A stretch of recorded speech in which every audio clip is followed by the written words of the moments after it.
معقول يا نهى عايزاني احب نفسي؟ بس دي انانية. حب النفس دي انانية. لا، ارجوكي ابتدي حبي نفسك، ابتدي دلعيها، ابتدي اهتمي بيها. اولا لو انت ما عملتيش كده محدش هيعمل كده. انت اللي لازم تبتدي انك تحبي نفسك، تهتمي بيها، تدلعيها، تخرجيها، تأكليها صحي، تسمعيها ميوزك، تطلعي تتفسحي، تغيري جو، تسافري. لو انت ما عملتيش كده محدش هيعمل كده. صدقيني، لو ما ساعدتيش نفسك عمر ما حد هيساعدك. انت وانت راكبه الطياره في تعليمات للسلامه.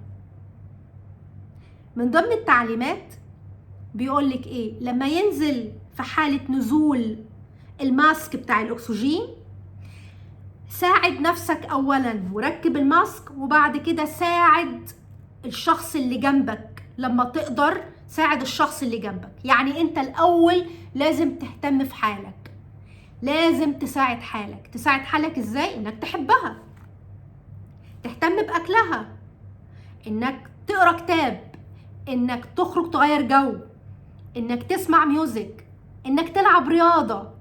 لو ما عملتش كده ما تستناش حد يجي ويخليك تعمل كده.